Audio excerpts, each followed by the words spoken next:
What it do, Heinz Ketchup? It's me, Keisha, aka Color Me Pynk, and I'm here with this week's All Tea, All Shade, Ready to Love, Season 8, Episode 5 review. Okay, so we find out in the beginning of this episode that Red is not ready to love, and we no longer have to look at him in his oogly boogly eyes. So the guys have the week where they get to decide which woman goes home.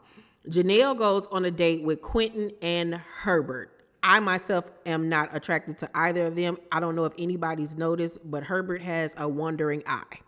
It's this eye over here, child, and that sucker be wandering. You be talking to him, and this eye be over there looking towards East Jesus, looking towards the Atlantic Ocean, looking like he about to make a left turn. I don't know what be going on with that eye, but that eye is wonky. So I don't know if Janelle really truly knows if he likes her or if he like the chick sitting next to her. So I don't really know. So Janelle calls Herbert out for not texting her back. So he's not a good communicator and things of that nature. And he kind of like laughed it off at first. Katarina arrives, and I know this week one of you guys, and thank you for it, sent me some information about Katarina and Janelle going back and forth on social media. So I don't know what's going on between them two, or it was Katarina and one of the girls from the show that were getting into it about how when she was introduced on that date, how the girls was acting funny towards her.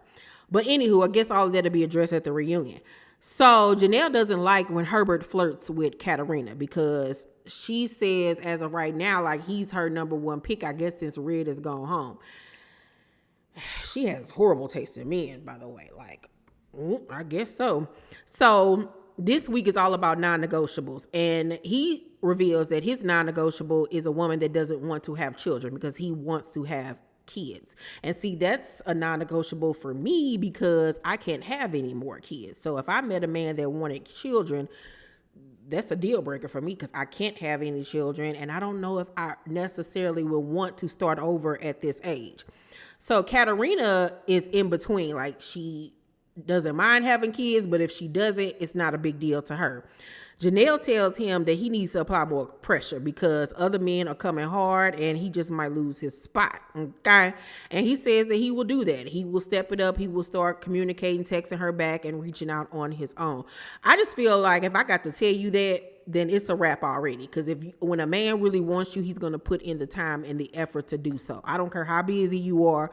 You make time for what you want to make time for. So Chris has a private chef over to his house to prepare a meal for him and Aries. And Aries hasn't really popped out for me this season. Like, when she's on screen, it's just like, oh, okay, I forgot about her. But she really hasn't done much for me. So his non-negotiable is dealing with, like, toxic baby daddies. Like, he don't want to be involved with anybody that got a lot of drama going on with their child's parent.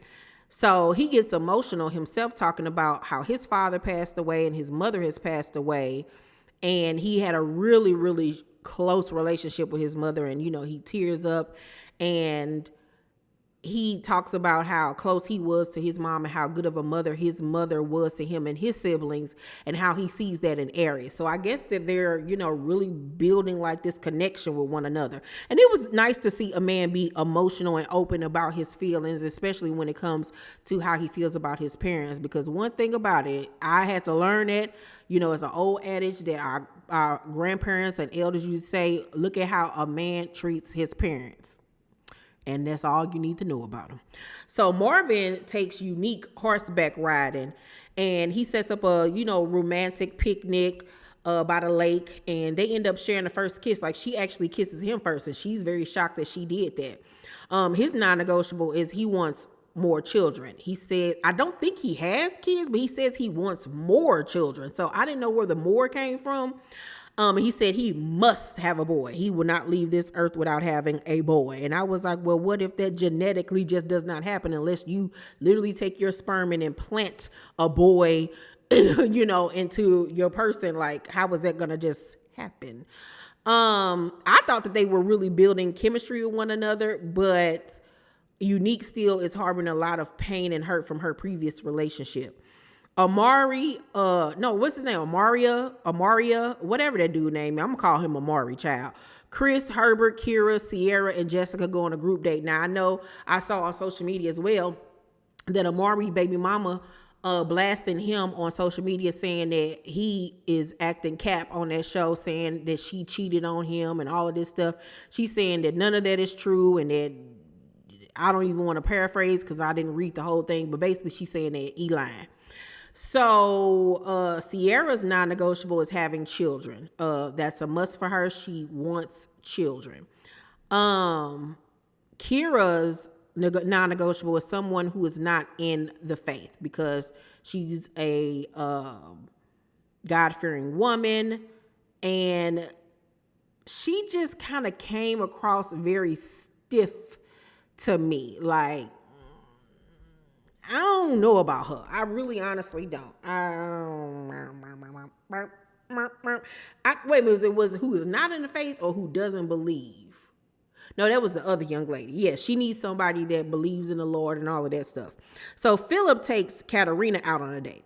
His non-negotiable is not being religious and leaning more towards meditation and like a higher power. And she's on the same playing field. Like, she's not religious. She doesn't believe in all of that. She believes in a higher power, but not necessarily a God. So they really connect on that. And I think that Philip likes Katerina more than Janelle. That's just how I feel. I think they have more chemistry with one another. Unique and Kira join Quentin at a boxing class. And Unique wants to know if he really truly wants to find love during this process. Because, you know, men get on her and act like they really want to be in a relationship. And then by the time the show over, they done broke up with whoever they was with. And it just be a whole bunch of mess. And he says that he's really, truly, honestly there to find somebody. He says that he wants a woman that is healed from her past. And he feels like she isn't, you know, because she's still harboring a lot of mistrust and hurt and anger from her previous relationship. She needs to listen to Music Soul Child previous cat. I'm not the same. I'm not the one to be blamed for the pain by previous cats. Yeah, who had your heart before me, baby. She needs to listen to that. I'm about to listen to that when I get done with this. I ain't listening to Music Soul Child in a minute. Anyway, so Unique ends up leaving, and it's just Quentin and Kira. So they sit down and talk, and her Valley girl clueless self talking about, I just want to know your preference because you look like the kind of guy that would date white women. And I feel like I could say that because majority of my friends are white, you know. And he was looking at her like, what? And he was like, I wouldn't be here if I didn't want to date white women. I mean, if I didn't want to date black women. She was like, so you never dated a white woman? He was like, no, actually, I haven't.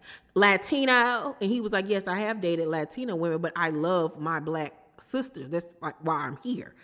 And she was like, yeah, okay, I get that. And he was like, you know, the same could be said about you, you know, with the way that you act and things of that nature, the way you speak and the way you carry yourself. She was like, well, you know, I'm black, and you know my cousins are black. I was like, duh, your cousins are black. Like, what? I just felt like that was a rude comment to make. First of all, it was judging, stereotyping, when once again, like he said, the same could be said about you. And it was just overall rude. And it was like, get your ditzy self on somewhere, girl. She one of them black girls that grew up around white girls and think she white, low key. That's why she don't straighten her hair. She think that just because she got length that makes a difference. Girl, get out of here. So it's the guys' lounge. Marvin and Philip are both feeling Katerina. Herbert and Quentin are both feeling Janelle and Lee. I be forgetting about Lee as well. A lot of the guys aren't really feeling Kira and Unique. Kira, in the end, is still ready to love, but took offense to the black culture comment. Because remember, she has black cousins. Oh, my God. Unique was deemed not ready to love, and I agree with that decision that it was time for her to go. Y'all let me know down below in the comment section, did the guys make the right decision this week? What are you thinking about Kira? What are you thinking about Herbert's eye?